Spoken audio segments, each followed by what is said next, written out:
자, 우리 교재 236페이지 제2절 공소제기 시한. 공소제기 시한. 이제 공소제기 쪽으로 왔는데 일정한 기간 안에 공소를 제기해야 돼. 그거를 줄여서 공소시효라고 그럽니다. 공소시효. 시간적 효력, 시적 효력 이런 말이죠. 시간적 효력, 시적 효력. 우리 인간도 사는 게 한정이 돼 있잖아요, 그지? 범죄를 처벌하는 것도, 범죄의 처벌도 일정한 시간 안에 해야 됩니다. 그걸 시효라고 부른단 말이에요. 시효. 시간적 효력. 사랑에도 시효가 있나요? 있지? 인내에도 시효가 있다. 정봉주 결국 프레시안 고소해버렸잖아, 그지? 시간적 한계, 시간적 효력이 있다. 시효고요. 범죄인을 일정 시간 안에 국가가 처벌하는 건데 일정 시간 안에 해야 되는데 일정 시간 안에 범죄를 어떻게 처벌하느냐면 경찰이 살인범을 잡았다. 이제 살인범은 공소시효가 없어져 버렸구나. 뇌물범 잡았다 하더라도 공소시효는 계속 진행해요. 수사 과정에서도. 그래서 걔를 처벌하기 위해서는 공소를 제기해야 됩니다. 공소를 제기해야 돼요. 공소를 제기하려면 누가 뭘 내야 돼? 누가 어디다 뭘 내야 돼? 검사가 법원에 공소장을 내야 되죠, 그죠? 그래서 그 시간적 한계, 시간적 효력을 보시면 돼요. 자, 그래서 거꾸로 말하면 국가형벌권이 이렇게 소멸에 들어가는 거죠. 소멸에 들어가다가 언제 딱 멈추냐 그러면 공소가 제기되면 멈춥니다. 이게 공소시효예요. 공소시효. 자, 그래서 이 개념을 정확하게 알면, 이 기초 개념을 정확하게 알면 뒤에 얘기가 아주 쉽게 풀려 나오는데 이 기초 개념을 안 잡아놓으면 힘들어요. 자, 공소시효라는 것은 뭘 하기 위한 시효야? 뭘 해야만 되는 시효야?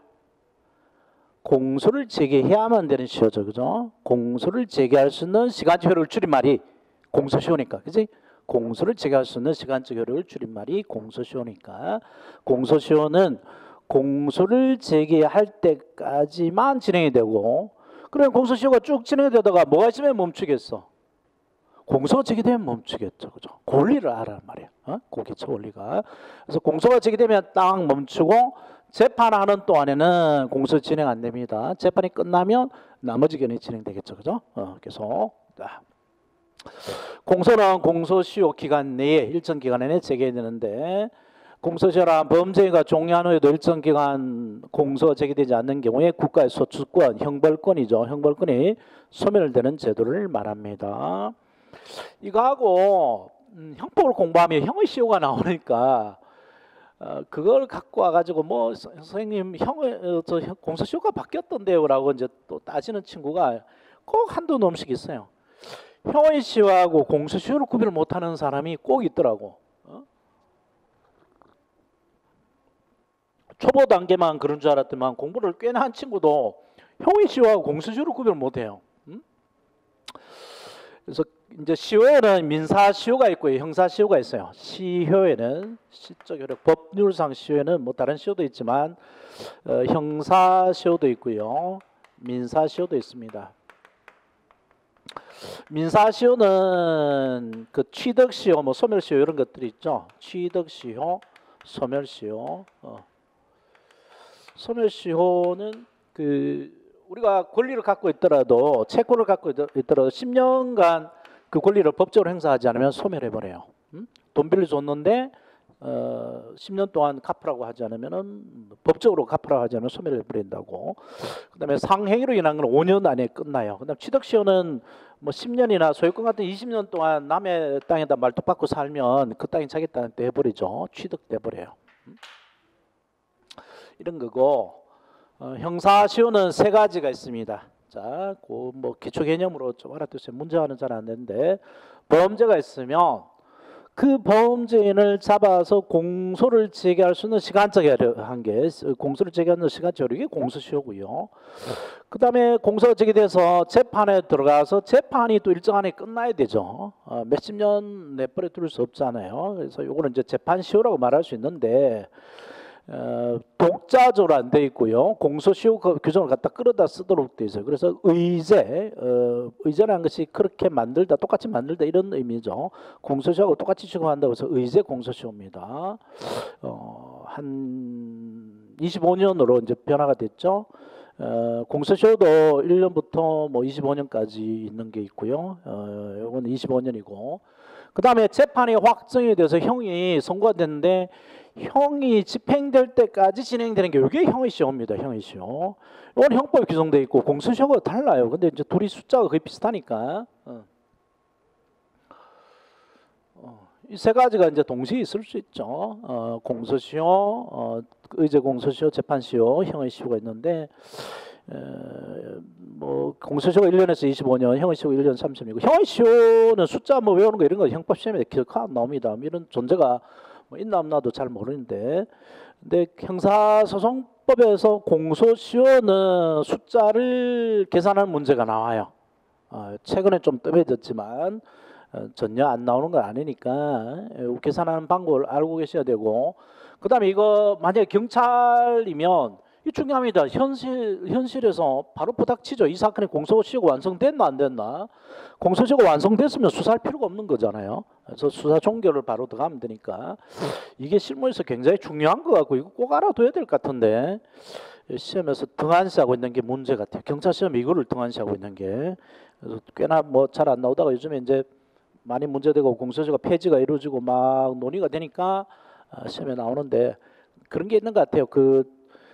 당장 뭐 논의가 되면 당장 반영이 안 되더라도 출제거리가 늘어나면 시험에 많이 나오게 돼 있어요. 결국. 그래서 공소시효가 완성된 사건을 만약에 기소하게 되면 여기에 해당하죠. 확사 공개 첫날에 했던 확사 공개의 공의에 해당이 됩니다. 그래서 이거는 면소 판결하게 되죠. 소송을 면해줘요.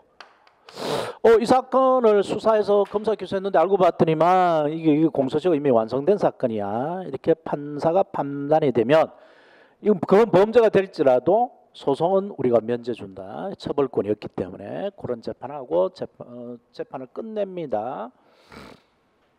이거는 면소 판결하게 되죠. 형사법에 되어 있고 재판이 25년간 확정이 안 되면 옛날 같으면 25년 꽤나 기는 것 같은데 요즘에 사람들이 워낙 오래 사니까 25년도 금방 같아요.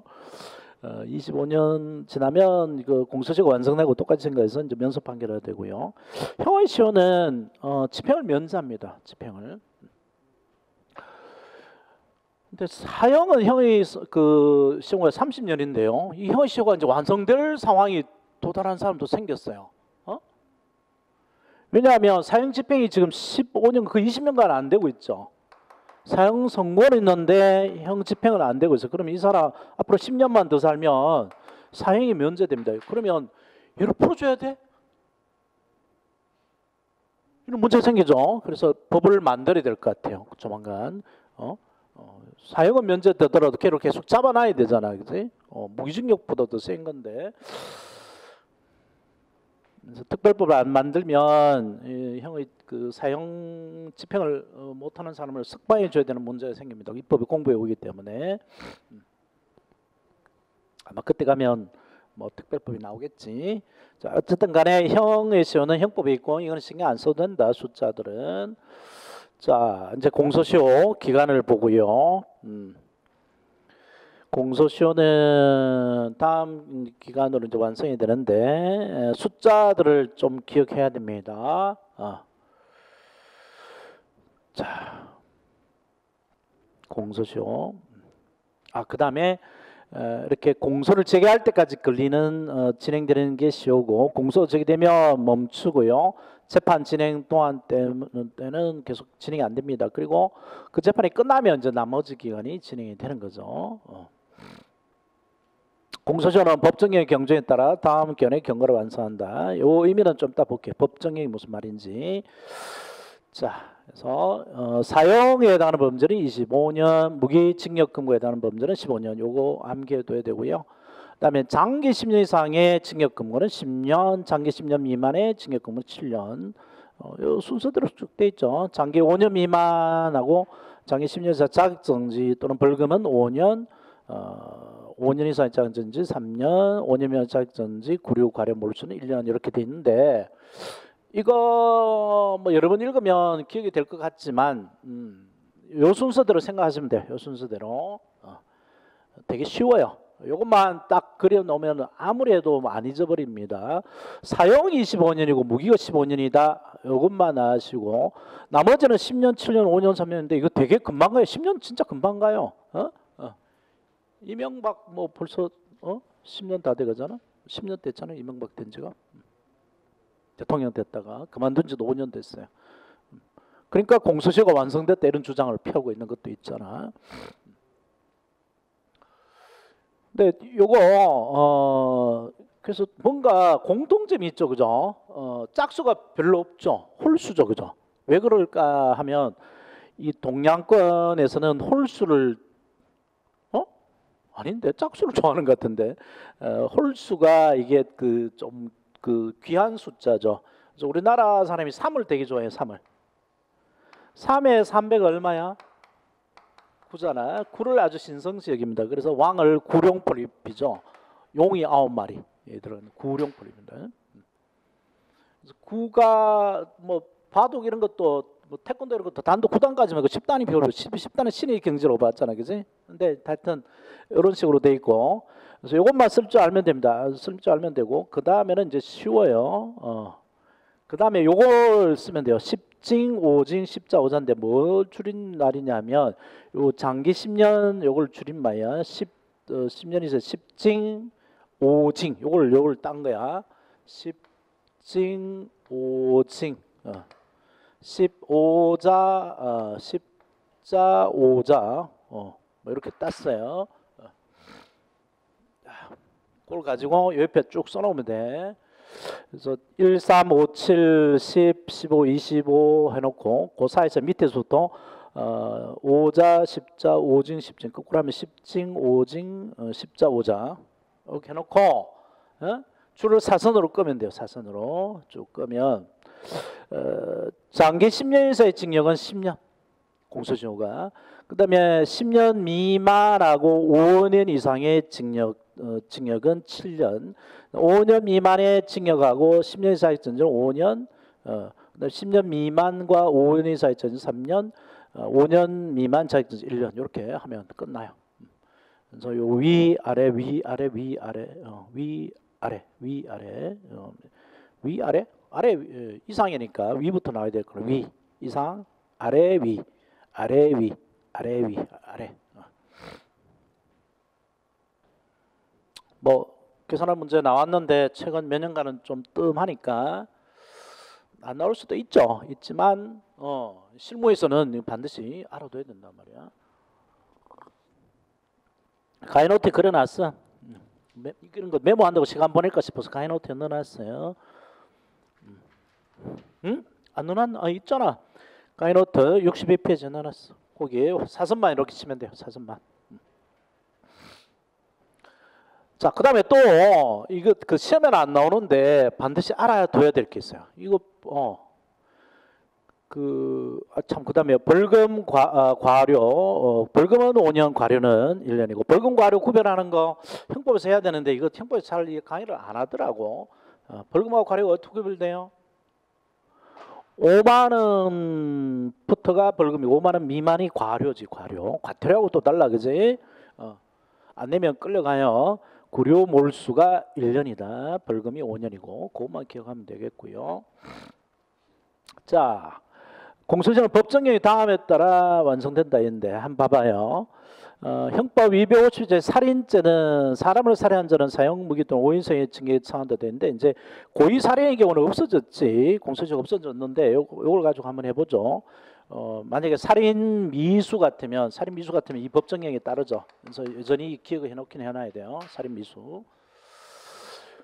법정형이 사형 무기 5년 이상의 징역에 처하는데 이 법정형 중에 이제 판사가 선택하겠죠, 그죠? 사형에 처할지 무기징역에 처할지 5년제 유징역에 처할지 처하는데 법정형 5년이란 말이야. 그러면 5년 이상의 그러면 이게 이제 장기가 얼마고 단기가 얼마일까 이걸 생각해야 된단 말이에요.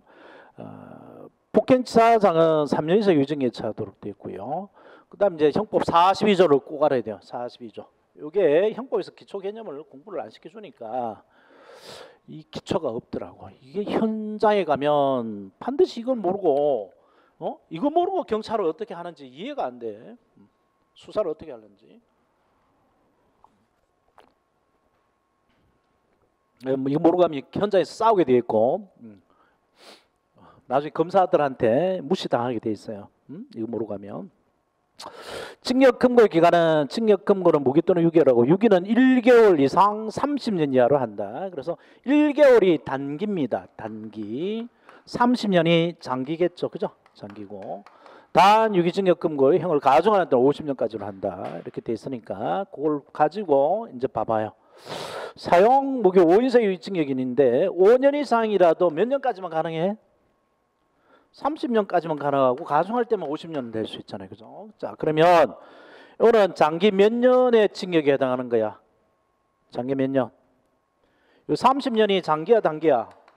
장기죠. 5년이 이게 단기죠. 그래서 5년부터 30년 범위내에서 판사가 선택하도록 해놨단 말이야. 법정형이. 그래서 요 법정형의 장기, 단기가 이제 이렇게 돼 있으면 단기가 기재되어 있는 거지. 단기가, 그치? 단기가 5년인 거고 장기는 30년입니다. 그러면 이 5년 이상의 징역에 처하면 이거는 공소시효가 얼마가 되는 거야? 공소시효가 장기 10년 이상의 범죄에 해당하는 거지. 장기 10년 이상. 그래서 공소시효는 10년이죠. 10년. 5년에 현혹되면 안 돼. 5년 이상이니까 5년 단기야.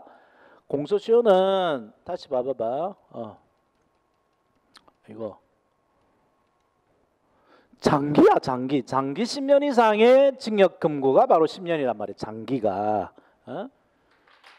이걸 빼먹고 장기란 말을 빼먹고 10년 이상이니까 저거는 그 5년 아까 어떻게 돼 있어? 5년 이상이 어디 갔어? 그게 없구나. 그걸 빼먹고 계산해 버리면 장기를 빼먹고 계산하면 안 나와요. 답이 안 나와. 엉뚱한 공소시효 기간을 찾게 돼요. 자, 그런 걸 상식적으로 알아두란 말이에요. 시험 문제와는 내가 이런 문제를 만들어야 된다고 생각하는데. 그다음에 3년 이상 유기징역도 몇 년까지 장기가 얼마예요? 장기가 30년이니까 이것도 공소시효가 똑같겠지, 그지? 10년.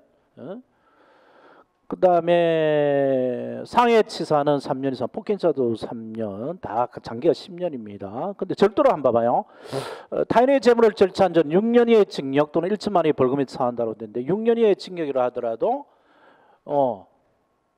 몇 개월까지 징역을 때릴 수 있어? 얘네들은 1개월까지 때릴 수 있죠. 그죠? 그래서 1개월이 단기고 얘네들은 장기가 6년이 되는 거죠. 그지? 그러면 공소시효는 얼마야? 절도적 공소시효는? 그렇지, 7년이지, 그지? 장기 5년 이상 10년 미만이 들어가니까, 그지? 7년, 17, 그게 다 그냥 놀아요. 그 다음에 사기는, 사기죄는 10년 이하니까 장기가 10년 이하 아니면 10년 미만이 들어가? 10년 이상이 들어가? 10년 미만이 들어가? 10년 이상이 들어가지. 10년이 들어가니까, 그지? 10년 이상 범죄에 들어가니까 이것도 장기가 10년 이상이 들어가니까 공소시효는 10년이단 말이야, 그지? 절도죄는 7년, 사기는 10년이에요. 이런 거를 알아두시고요. 뭐 문제 하나 안 됩니다. 자, 받고 그런데 사람을 살해한 자로 사형에 해당하는 범죄에 대해서는 공소를 적용하지 아니한다.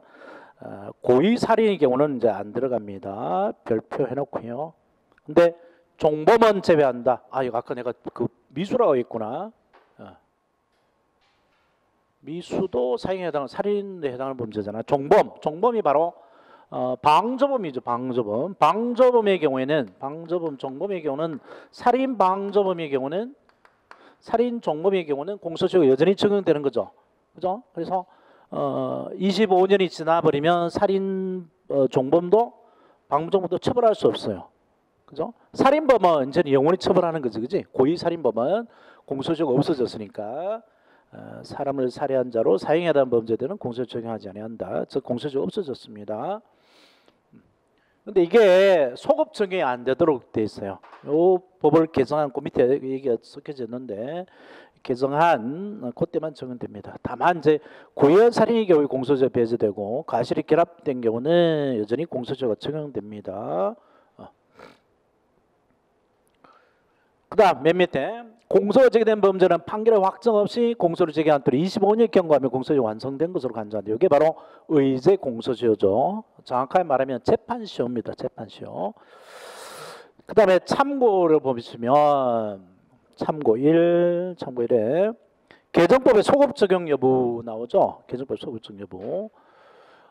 일단 그 공소시효 연장이 한 번 되는데 2007년 12월 21일에 한번 연장이 돼요. 그게 살인죄가 15년에서 25년으로 연장되는 게 한 번 생겼습니다. 그래서 2007년 12월 21일 이전 범죄에는 적용을 안 해요.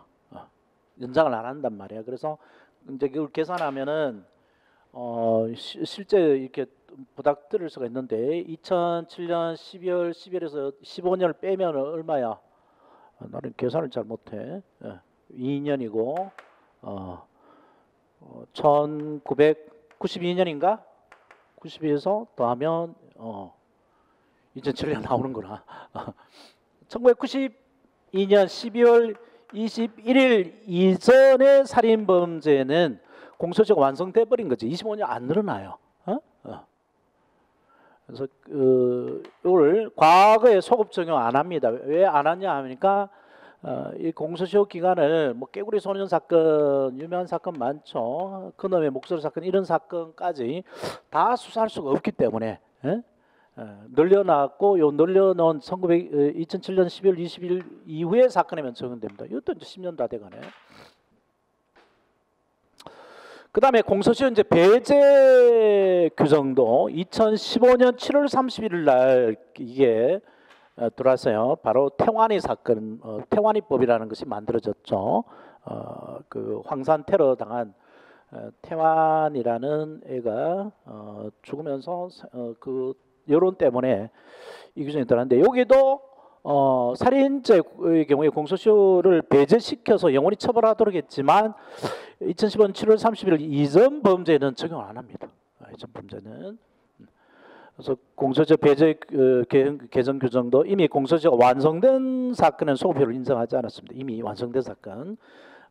즉 그 2000 뭐 아직 공소시효가 완성 안 됐을 테니까 아까 본 1992년 12월 21일 이전 사건의 경우에는 해서 이제 공소시효가 완성된 사건의 경우에는 1992년 공소시효가 이미 완성된 사건의 경우는 내버려둬요. 근데 아직 공소시효가 완성되지 않은 사건에는 여전히 공소시효가 이제 배제가 돼 버립니다. 이것도 조심하세요. 아직 공소시효가 완성되지 아니한 범죄에 대해서도 소급 적용합니다. 다만 공소시효 배제 규정이라도 공소시효 이미 완성된 15년이 지나버린 사건들은 25년 늘릴 수도 않고 공소시효를 그대로 적용하지만 아직 15년이 완성 안 된 사건에는 이제 적용하지 않는 거죠. 그 다음에 또 하나 더 있어요. 특별법상 공소시효가 배제되는 게 있습니다. 도가니법이라 그래서 13세 미만의 사람이 신체적인 정신적 장애 있는 사람에 대해서 성범죄를 하거나 강간살인한 경우에 이거 먼저 형사법이 개정됐기 때문에 큰 의미가 없는데 공소시효가 배제됩니다. 그리고 하나 더 있어요. 좀 추가해 놓으세요. 그 헌정질서 파괴 범죄의 공소시효가 또 배제가 됩니다. 헌정질서 파괴범. 헌정질서 파괴범의 경우에 특별법상 공소시효가 또 배제가 돼요.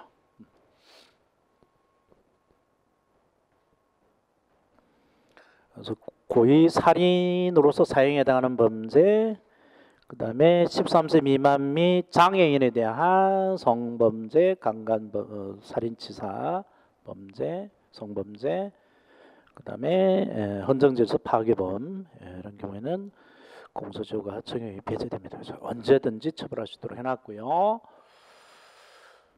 자, 이제부터가 문제인데 세 가지 기준이 있습니다. 이쪽에가 많이 나왔어요.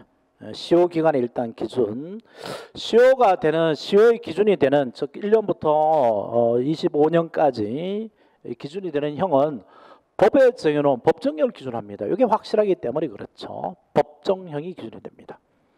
공소시효의 기준이 되는 형은 처단형이 아니라 법정형이다. 즉 가중감경하지 아니한 형이 기준이 돼요. 형법 250조, 267조에 기준되어 있는 그 형을 기준합니다. 형법에서 하는데 법정형에다가 만약에 가중감경하면 처단형 개념이 되죠. 그래서 살인이나 절도의 법정형, 사형이나 무기 또는 5년 이상 유징에 처한다. 절도 같으면 6년 이하의 징역에 처한다. 이게 법에 정해놓은 법정형이잖아요. 법정형이 이렇게 있는데 여기다가 가중이나 감경을 할 수 있죠. 가중감경, 누범 가중한다. 누범 가중한다 그러면 2배 뛰잖아, 그치? 절도 같으면 형법에서 공부를 할 건데, 그 다음에 만약에 이게 절도인데 중지 미수를 했다. 절도 미수인데 중지다 그러면 반으로 깎여지죠.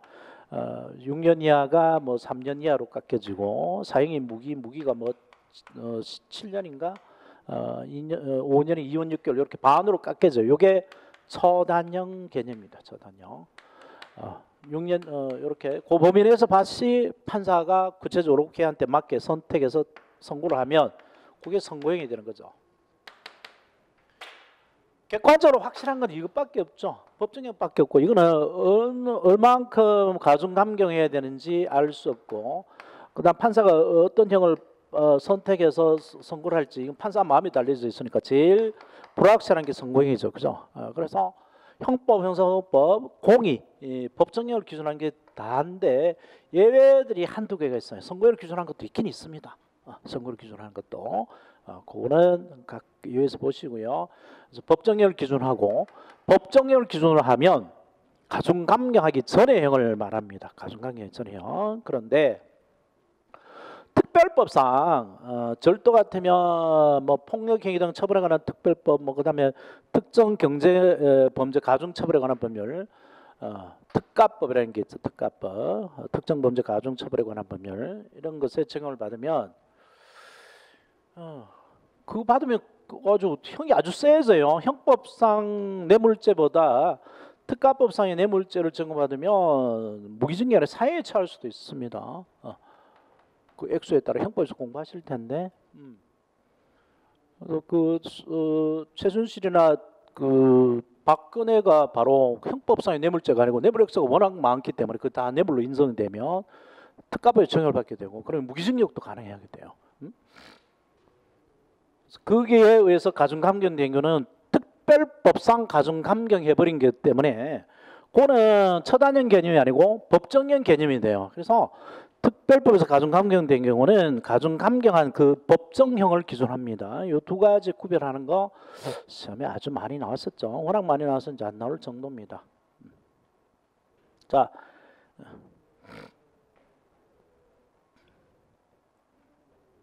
가중감경이 있는 형이라는 거고, 그건 책에서 보고요. 그 다음에 요 그림 강의노트에 내가 63페이지에 요 그림을 넣어놨어요. 63페이지에 요 그림을 잘 활용하십시오. 꽤나 이해를 못해가지고 질문을 많이 하는 파트인데, 자, 실제 사건은 2001년도 사건이고요. 2001년도 사건이고, 단란주점 여주인이 살해된 사건이에요. 그러다가 이제 10년 있다가 이 범인을 잡아요.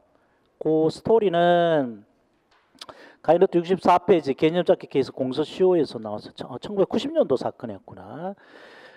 충남 서천군에 있는 은비성이라는 단란주점 여주인이 살해된 사건이에요. 그래서 그거를 그 공소시효 기간이 바뀌고 난 다음으로 이제 바꿔서 이렇게 했는데 단순화시키기 위해서 2010년 1월 3일 날 단란주 여주인이 살해됐다고 보죠. 이게 만약에 고의 살해라면 아직 공소시효가 완성이 안 된 사건이니까 공소시효가 아예 없어지겠죠. 그죠? 아직 15년이 안 지난 사건이잖아. 2010년이니까 25년짜리구나. 공소시효가 25년짜리고 25년이 이제 아예 없어지죠. 개정법에 의하면. 그래서 이게 이제 단란주 여주인 살해 방조 사건을 한번 봐보죠. 살해 방조 사건. 살해 방조 사건. 그러면 이게 2021년 1월 3일 날 공소가 제기됐다고 보여요. 그러면 11년이 있다가 공소가 제기됐다고 보는구나.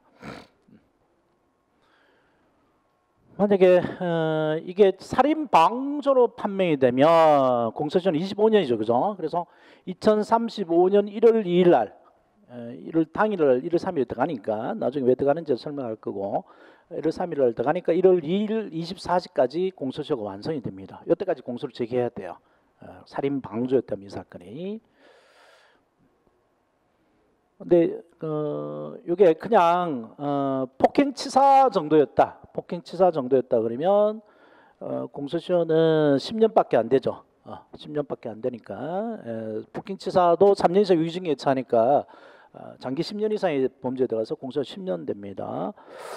그래서 2020년 1월 2일 날 공소시효가 완성되는 것으로 돼요. 이게 이제 폭행치사의 법정형, 살인 방조의 법정형을 기준으로 공소시효 기간을 각각 찾게 된단 말이야. 근데 현실적으로 이건 이 사건 나중에 이제 거기 개념자 케이스 보시면 나오겠는데 왜 얘를 10년 있다가 범인을 잡았느냐 하니까 얘가 그 단란주 여주인 살해 사건이 그 살인범이 그 당시 고등학생이었어.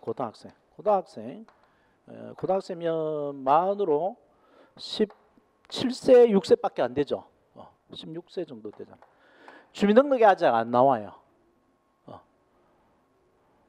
그래서 현장에 보면 술잔도 있고 술병이 지문에 남겨졌는데 지문 조회하니까 이게 지문 주인이 안 나오는 거야.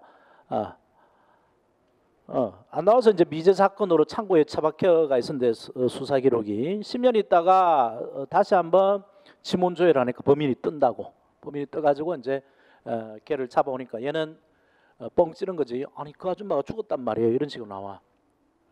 그래서 그 가서 이제 술을 마시고 뭐 둘이 뭐 술김에 뭘 했나봐 하고 이제 돈 더 내라고 그래 싸우다 나오다가 이제 발로 걷어 찼대. 발로 걷어 찬 것까지는 인정해요. 찼는데 그저 죽은 거야. 근데 그래서 사체 부검 그 당시 사체 부검하니까 사인이 뭐냐니까 그 토사에 의한 지식사야. 토사. 그거 술 먹고 나면 오바이트 하는데 오바이트 하다가 폐로 이게 넘어가서 그게 막혀서 죽었다는 거야. 그게 직접적 사인이에요. 그 외에 머리에 뭐 맞은 흔적이 있다든가 이렇게 되면 고의 살인이 가능할 텐데 그게 없고 그냥 이게 주된 사인이었단 말이에요. 그래서 이 범인이 10년 있다가 자기가 잡힌 범인이 자기가 폭행했다는 걸 인정합니다. 근데 죽일 의도는 없었다. 그냥 그러고 나오고 나는 그 사람이 죽은 사람인지 몰랐는데 뒤늦게 죽었다니까. 그리고 그게 나의 행위로 인하는 거니까 내가 뭐 잘못했는데 나는 뭐 죽일 의도는 없었다고 됐단 말이야. 그러면 그 당시 공소시효가 7년밖에 안 됐어요. 공소시효는 10년 지났으니까 공소시효 이미 완성된 사건이 되죠, 그죠? 그래서 그냥 수사를 종결하고 말았어요. 기소를 못 하고. 자, 그걸 가지고 이제 그 포인트를 잡고 해보겠는데 2010년이면 이제 폭행치사 10년으로 바뀌었고요. 그래서 검사가 이 사건을 뭘로 기소하는 거에 따라서 공소시효가 달라져 버리죠, 그죠? 폭행치사로 기소하면 공소시효는 10년밖에 안 되고 이 사건이 살인 방조로 기소하면 공소시효 25년으로 늘어나게 됩니다. 그래서 뭘로 기소하는 거에 따라 다르고 그게 이제 법정형이라는 거죠. 사형, 무기 5년 이상. 사형을 기준하면 공소시효 25년, 무기를 기준하면 공소시효는 15년, 5일 이상 유기징역을 기준하면 공소시효는 10년이 되잖아, 그지? 그다음에 폭행치사는 3년 이상 유기징역이니까 공소시효 10년 이렇게 된다. 법정형을 기준한단 말이야. 그래서 살인 방조의 법정형 사형이 됐으니까 공소시효 25년, 폭행치사는 법정형 3년 유기징역으로 돼 있으니까 공소시효는 10년 이렇게 된다라는 말이에요. 요 기초 개념을 아시고 공소시효의 기준이 되는 형은 이제 책 봐요. 공소시효의 기준이 되는 형은 처단형이 아니라 법정형이다. 처단형이 아니라 법정이다. 법정형이란 말은 가중감경되기 전의 형을 가리킵니다. 그 다음에 중한형을 기준합니다. 중한형. 투기사형을 병과하거나 투기사형에서 그 중 한 개를 가할 범죄에는 중한형이 시효기한이 기준되는데 이게요. 이게 자꾸 상상적 경합이다라고 착각하는데 아닙니다. 상상적 경합 문제가 아니고 그 책에 내가 넣어놨지. 그 한 개의 그 범죄에 법정형이 여러 개 있는 경우를 말합니다. 한 개 범죄에 병과형이나 선택형으로 규정되어 있는 경우를 말하고 상상적 경합 범위라는 말은 아니에요. 그래서 질문이 많아서 그런데 자 무슨 말이냐면 살인죄의 법정형이 하나만 규정되어 있는 게 아니지, 그지? 살인죄 사람을 살해한 자의 법정형이 사형도 있고 무기도 있고 원인이 있는데 이거 세 개 다 때려 아니면 세 개 중에 하나를 선택해 판사가? 세 개 중에 하나를 선택하도록 돼 있죠, 그죠? 그죠? 그래서 법정형이 여러 범죄의 경우에 선택하도록 되어 있습니다. 이게 투기상형에서 그중 한 개를 가할 범죄죠. 사형을 선택하거나 무기를 선택하거나 5년 이상 유징역을 선택해서 선고를 하겠죠, 그죠? 판사가 가중감경한 다음에 요걸 말하는 겁니다. 그리고 그 병과한다는 것이 아까 본 그 절도죄의 경우에 6년 병과형이 잘 없던데 6년 이하의 징역 또는 1천만 원 벌금을 처한다. 이거는 선택형이죠. 둘 중에 하나를 선택하도록 돼 있단 말이에요, 그지? 둘 중에 하나를 과할 범죄. 그때 이걸 중한 걸 기준한다. 이걸 기준한단 말이에요. 벌금을 기준한 게 아니고. 그다음에 6년 및 1천만 원이 있죠. 이걸 둘 다 때려야 되죠, 그죠? 이게 병과예요, 병과. 병과를 하거나 그 중에 하나를 선택할 경우에 중한형을 기준으로 공소시효 기간을 정한다는 거죠. 그래서 사형을 기준하면 25년, 무기를 기준하면 15년, 5일생 유죄를 기준하면 공소시효가 10년이 되는데 이걸 기준하기 때문에 사람을 살해한 자의 경우에 25년이 되는 거죠. 물론 이제 방조에 하면 되겠지만. 자, 그 다음에 가중감경이 전해형을 말합니다. 형법에 의하여 형법 동합해서 형법에 의하여 형을 가중감경한 경우에는 가중감경하지 아니한 형이 시효기한의 기준입니다. 이게 바로 법정형이죠. 가중감경하지 아니한 형이. 가중감경해버리면 뭐가 된다고? 처단형이 된다 그랬죠. 그거는 아니라고요. 시효기간의 기준이 되지 않습니다. 그러나 특별법에 가중감경된 경우에는 그에 의하여 공소시효를 정해야 된다. 그래서 특별법 동안에 해놓고 별표해놓으세요. 특별법. 이때는 가중감경된 그 형이 법정형이기 때문에 가중감경된 형을 기준으로 정해야 됩니다. 뭐 대표적인 것이 폭력행위든 처벌에 관한 특례법, 뭐 특정 범죄 가중간에 관한 법률 이런 것들이 있죠. 자, 그 다음에 넘겨서 정범형을 기준합니다. 교사범, 방조범은 정범형을 기준해요. 근데 필요적 공범은 개별적으로 시효기한을 정해야 되고요. 그 다음에 형법에서 했죠. 신법의 법정형을 기준합니다. 이거는 당연한 거고. 그래서 법정형을 일단 기준한다. 근데 법정형도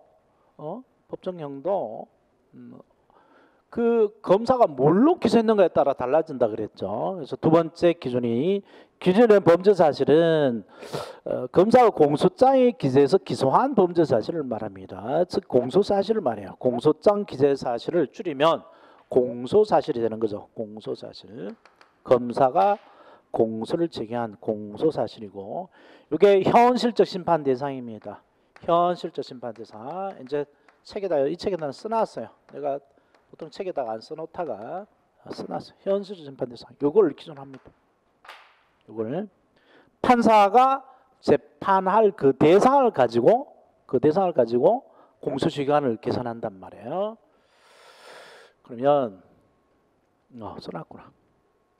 아까 그 예로 다시 한번 봐볼까요?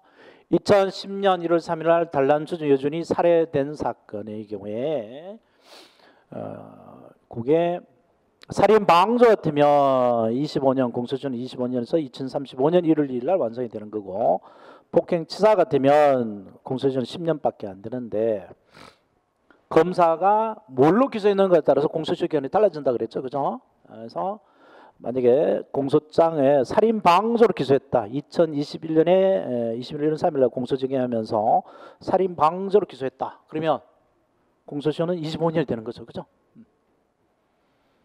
만약에 그게 아니고 공소시효가 이제 완성되지 않은 거죠. 그런데 그게 아니고 만약에 폭행치사로 기소를 했다. 2021년 1월 3일 날. 그러면 공소시효는 얼마? 10년이고 공소시효 이미 완성되고 나서 1년이 있다 기소하게 되는 거죠. 그죠? 그럼 무슨 재판해야 돼요? 공소시효 완성된 사건이면 확사 공개, 확사 공개의 공이 공소시효 완성된 때죠. 그죠? 그래서 면소 판결하게 됩니다. 소송을 면제해 주게 돼요. 면소 판결. 검사가 똑같은 단란주점 여주인 살해 사건이라도 뭘로 기소했는가에 따라, 공소장의 공소 사실이 뭔가에 따라 이걸 가지고 이제 판사가 재판할 거니까, 판사가 뭘 기소해서 뭘 가지고 판사가 재판할 것인가에 따라 공소시효 기간이 달라지게 됩니다. 그 바로 공소장 기재 범죄 사실이란 말이에요. 공소시효는 공소장에 기재된 공소 사실에 대한 법정형이 기준이 되는데, 이제 문제가 또 있어요. 문제가 이게 공소장이 변경이 되면 어떻게 되느냐 이 문제가 있습니다. 그리고 이제 개별 범죄 사실이 있는데, 공소자리 예비적 택일적 기재나 과형사일제, 예비적 택일적 기재에 쓰인다 그랬죠, 그죠? 세월호 사건 선장, 세월호 선장, 부작위한 살인죄를 1순위로, 예비적으로 2순위로 업무상 과실치사죄를 2순위로 이렇게 했단 말이야. 살인죄의 법정형은 사형이 있으니까 공소시효는 25년, 그지? 또는 이제 뭐 공소시효가 아예 없어지거나, 그지? 없거나 25년. 업무상 과실치사 같으면 이게 과실치사면 사형은 없을 거니까, 그지? 무기는 있을라나? 법정형은 모르겠네. 내가 법정형 어디 안 갖다 놨나? 업무상 과실치사를. 안 넣어놨네. 나중에 찾아, 이거 한번 심심할 때 한번 찾아놔야 되겠다. 업무상 과실치사.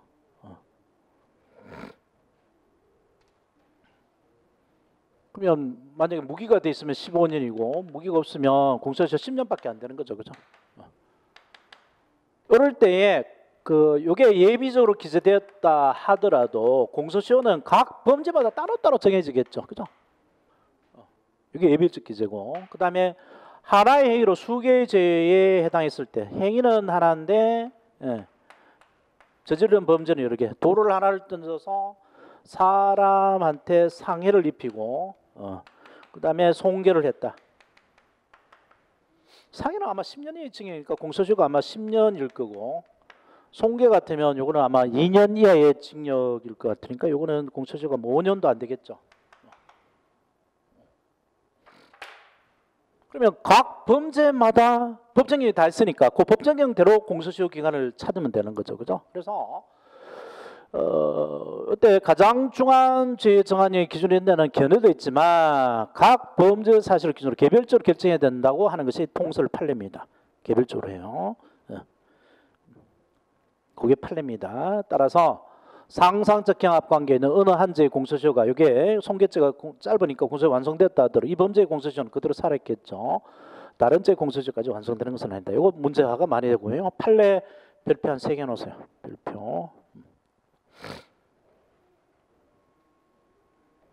자, 죄수 공부를 우리가 저 앞에 형법에서 해야 될 것을 고소 파트에서 했잖아요. 죄는 일죄하고 수죄가 있고, 일죄는 다시 단순일죄, 과형설죄, 포괄일죄가 있고 수죄가 있고, 수재는 따로따로 되니까 이 공소시효도 각 범죄마다 따로따로 해야 되겠지, 그지? 예? 절도, 뭐 폭행, 뭐 강도 있으면 따로따로 해야 된단 말이에요, 그죠? 근데 포괄일죄는 전체적으로 한 개 범죄니까 뭐 공소시효 똑같이 되는데 문제가 이제 과형사일죄단 말이에요, 과형사일죄. 상사적합. 그래서 하나의 행위로 수개의 죄를 저질렀는데 공소시효도 따로따로 정하게 됩니다. 그래서 하나의 행위로 사기도 치고요. 자기가 뭔가를 알선해 가지고 뭐 해줄게라고 알선하면서 돈을 받아 처먹으면 그게 변호사법 위반이 돼요. 변호사법 위반. 변호사 자격도 없이 뭔가를 알선하면은 변호사법 위반이 되고, 동시에 이제 사기를 처먹어서 사기죄 되는데 이게 바로 상사적 경합이죠. 하나의 알선 행위로 사기도 하고 변호사 위반도 하고. 근데 공소시효가 이 변호사 위반이 법정형이 적기 때문에 공소시효가 빨리 완성이 돼요. 그렇다 하더라도 이 범죄 사기죄의 공소시효는 완성이 안 되는 겠죠, 그죠? 자, 그 판례가 이 판례다. 중요해요. 한 개의 행위가 여러 죄에 해당하는 경우에 형법 40조는 이를 과형사일죄로 처벌한다는 것이고, 과형사일죄는 어떻게 처벌해? 가장 중한 죄에 정한 형에 처벌하죠, 그죠? 그래서 사기죄하고 변호사법 위반의 상사적 경합이면 사기죄로 처벌하는 거죠, 사기죄로. 처벌한다 하더라도 공소시효는 각 범죄마다 따로 있으니까 전하지 않고 공소시효를 정하면서 각 죄마다 따로 따져야 할 것이다. 공무원이 취급하는 사건에 관하여 청탁, 알선을 의사한 능력이 없음에도 청탁 또는 알선한다 기망하여 검토를 거부한 경우에 뭐 사기죄도 되고요. 또 동시에 변호사법 위반죄도 됩니다. 그렇지만 양자는 행위가 하나이기 때문에 상사적 경합관계에 있고요. 변호사법 위반죄 공소시효가 완성되었다고 하여 그저 상사적 경합관계에 있는 사기죄의 공소시효까지 완성되는 것은 아니다. 법정형이 따로 있으니까 그걸 잘 기억하시면 돼요. 자, 그 다음에 어려워요. 변경도서 워낙 공소시효 가장 출제 많이 된 게 요겁니다. 가장 많이 된 게 요거예요. 별표 한 4-5개 해놓고요. 요거 원리를 잘 알면 되게 쉬운데 이해를 못해서 그림으로 기억을 안 하고 하니까 질문을 또 하고 또 하고 설명을 또 하고 또 하는데, 상식적으로 생각하면 범죄를 하나를 절도죄로 기소를 했다가 강도죄로 바꿨어.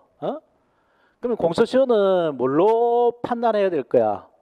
처음에 기소한 절도죄 아니면 바뀐 강도죄야. 바뀐 강도죄로 해야 될 거 아니에요, 그지? 공소시효 기간은 요거를 판사 재판할 거니까 요런 단순한 건데, 그래서 변경된 공소 사실을 기준합니다. 우리가 아까 든 예를 가지고 그대로 해보죠. 그래서 단련주제 여주인이 1월 3일 날 살인을 다 했는데 이게 폭행치사면 공소시효 10년, 살인방조면 25년이단 말이야. 근데 2019년 1월 3일 날 살인방조로 공소를 제기했다고 봐요. 살인방조로 하다가 보니까 점점 살인의 고의를 입증할 만한 증거가 없어. 그래서 검사가 이게 무죄가 나올 것 같으니까 공소장을 바꿉니다. 그냥 폭행치사로. 그래서 2021년 1월 3일 날 공소장을 살인방조에서 폭행치사로 바꿨어요. 그러면 2010년 1월 3일 단련주인 살해 사건은 폭행치사로 재판할 거잖아요, 이제는. 그치? 여기서 바뀌었으니까. 그러면 이 사건의 공소시효는 뭘로 기준해야 돼? 처음에 기소한 걸로 해야 돼? 바뀐 걸로 해야 돼? 바뀐 걸로 해야 되죠, 그죠? 이걸로 공소시효 기간을 찾아야 돼요. 그러면 언제 공소시효가 완성돼? 2020년 1월 2일 날 공소시효가 완성되는 거지, 그지? 근데 이제 문제가 있어요. 이 사건이 처음에 공소 제기는 2019년 1월 3일 날 했으니까 바뀐 폭행치사에 하더라도 공소시효 이미 완성이 안 된 거지, 그지? 아직 완성 안 된 건데 공소장 변경 시점을 보니까 공소시효가 완성되고 난 다음에 공소장을 바꿨잖아. 2021년에. 그러면 이런 문제가 나오죠. 공소시효 기간은 지금 재판해야 될 이걸로 찾는데 이게 공소장 변경된 걸 가지고 공소장 변경되고 공소시효 기간을 찾는데 얘가 공소시효가 완성되었는가 안 됐는가, 거꾸로 말하면 공소시효가 정지가 됐는가 안 됐는가는 이것도 공소장 변경 시점을 기준으로 판단할 것인가에 문제가 있어요. 이게 이제 재판으로 본격적으로 재판하게 된 이걸로 판단하게 되면 어떻게 돼요? 공소시효가 이미 완성되고 나서 공소를 바꾼 거 되잖아, 그지? 그럼 이것도 면소 판결해야 될 것 같잖아요, 그죠? 자, 그런데 공소시효의 본질 개념이 항상 뭐라고 그랬어요? 공소시효는 뭘 제기 안 하기 때문에 진행되는 시효라고? 공소 제기를 안 했기 때문에 진행되는 시효고, 공소가 제기되면 공소시효는 어떻게 된다 그랬어요? 정지돼서 딱 멈춘다 그랬죠. 그죠? 그래서 공소시효는 항상 어느 시점을 가지고 완성이 됐는가 안 됐는가를 판단하겠어요. 항상. 이건 예외 없어요. 공소제기. 언제 공소제기 한다고? 공소장을 제출한 때야. 그지? 제출한 때. 그러면 폭행치사 사건으로 공소가 바뀌었지만 이 사건은 결국 언제 공소가 제기된 거야? 살인방조 공소장을 낼 때 공소가 제기된 거죠. 그러면 이 사건도 이미 이때 멈춰져 있는 거죠. 그죠? 공소시효가 멈춰져 있는 겁니다. 그래서 공소시효 기간은 바뀐 걸로 찾겠지만 그 바뀐 공소시효 기간이 정지가 됐는가 안 됐는가, 완성이 됐는가 안 됐는가를 항상 어디로 간다고? 공소제기 시점을 갑니다. 공소제기 시점. 최초의 공소제기 시점에서 판단합니다. 이 원리를 잘 알면, 공소시효 개념을 잘 알면 이 원리가 저절로 기억이 돼요. 자, 그걸 책에서 정리해 놓은 걸 봐보죠. 자, 설명했으니까. 이거 봐봐요. 변경 전 공소제기 25년, 변경 공소제기 25년 어느 걸 기준하느냐? 변경된 걸 기준해요. 그 다음에 그 공소제기 시는 공소시효가 완성하는데 공소변경 전 공소시효가 완성된 건데 어느 시점을 기준하느냐? 공소시효를 기준한단 말이야. 자, 그래서 공사 변경의 공소시효 기간은 변경된 공사. 이게 현실 심판 대상이고 그걸 기준하지만 공소시효 완성 여부, 거꾸로 말하면 정지됐나 안 됐나 여부는 공소제기 시를 기준한다. 자, 그 밑에 판례에서 그걸 다시 한번 확인해 놨으니까 판례 문장을 읽어보고요. 그래서 두 번째 문장만 한번 봐볼게요. 두 번째 문장.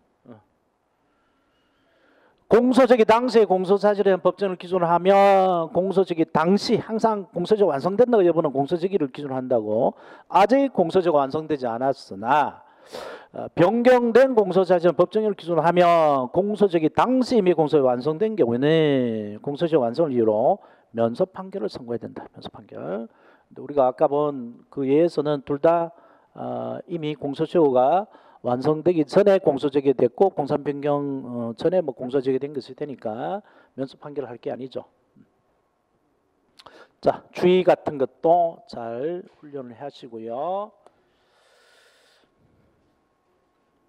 그 다음에 기준이 되는 시기 문제가 있어요. 기준이 되는 시기, 공소시효의 기산점 문제가 있습니다. 거기까지만 보죠. 공소시효 기산점.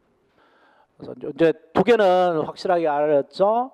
기준이 되는 형은 법정형이고 그 법정형이 적용될 것은 검사가 기소한 공소사실에 적용될 법정형이 공소시효 기간이 기준이 된다. 그러면 이렇게 해서 차등 공소시효가 언제부터 진행이 되느냐 문제가 있습니다. 기준이 되는 시기, 공소시효의 기산점, 계산하기 시작하는 점이죠. 그냥 아까 범죄가 있고 난 다음이라고 단순하게 말했는데 범죄가 있는데 범죄는 다시 범죄 행위가 있고 결과 발생이 있고 그죠? 완성이 있죠. 형법에서 할 거예요. 범죄는 뭐 그것을 예비를 했다가 실행 착수하고요. 여기 이제 행위죠. 그다음에 실행에 들어가고 결과 발생이 나오고 그다음에 완성까지 쭉 있을 때 이때 실행 행위를 기준으로 하면 공소시효가 이미 일찍 너무 빨리 시작이 되죠. 그죠? 그래서 결과 발생까지 기다려가지고 요거를 기준으로 공소시효 기간이 진행이 된다고 해야 됩니다. 법조문이 범죄 행위가 있는 때로부터 돼 있는데 범죄가 종료한 때로 돼 있는데 이 범죄 행위가 종료한 때는 것이 실행 행위로 종료한 때가 아닙니다. 결과까지 발생한 때를 종료한 때라고 말한다고. 안 그러면 공소시효가 너무 일찍 시작되게 되면 범죄 행위가 계속되고 있고 결과가 발생 안 되는데도 공소시효가 완성되는 이런 불합리한 결과가 생길 수 있게 돼요. 행위가 결과가 있으면 요거 시점부터 계산 안 한다고 결과 발생 시점부터 계산합니다. 근데 결과가 있을 수 없는 범죄는 당연히 행위 시부터 공소시효가 진행된다고 할 수밖에 없죠. 나 포괄일제 문제가 있는데 포괄일제라는 것이 그 수개의 범죄가 이렇게 여러 개 한꺼번에 모아온 거잖아요, 그죠? 그때는 항상 마지막 행위를 기준으로 그 공소시효 기간을 진행을 합니다. 마지막 기간을. 이게 포괄일제 개념이고요. 그래서 1월 사기, 2월 사기, 3월 사기, 상습 사기 쭉 돼 있는데 포괄일제인데 이거는 각 사기 행위마다 공소시효를 따로따로 할 수 없다고. 포괄의 상계 범죄니까. 그리고 첫 번째 행위를 기준으로 하지 않고 마지막 행위를 기준으로 해야 되겠죠, 공소시효가. 그때부터 진행됩니다. 강금 같으면 강금의 아버지를 뭐 의사인 아버지가 저 병원장의 아버지고 회사 사장인데 회사를 안 물려주니까 아버지 나이가 많아서 90 노인이라고 해서 치매 걸렸다고 정신병을 감금하는 호로 새끼들이 많아요. 그러면 병원에 갔다가 감금하는 순간 하나의 감금죄가 되고 매일 한 개의 감금죄가 저지르게 되죠, 그죠? 근데 이것도 포괄해서 계속범위 포괄일죄가 되고 감금죄의 공소시효는 감금 행위를 한 때부터 진행되는 게 아니지, 그지? 감금이 끝난 때부터 감금 상태 끝난 때부터 이 범죄의 공소시효 일률적으로 다 진행됩니다. 그래서 구성요건 행위를 한 때, 감금 행위를 한 때에 공소시효가 진행이 되는 게 아니에요. 법익 침해가 종료한 때, 감금이 끝난 때로부터 공소시효 기간이 진행이 되게 됩니다. 그래서 포괄일제 경우는 최종 범죄가 종료한 때로부터 공소시효 기간이 진행이 된다라는 것을 아시고요. 자, 요 책은 쉬었다가 정리를 하십시다. 오케이. 일단 밥 먹고 자.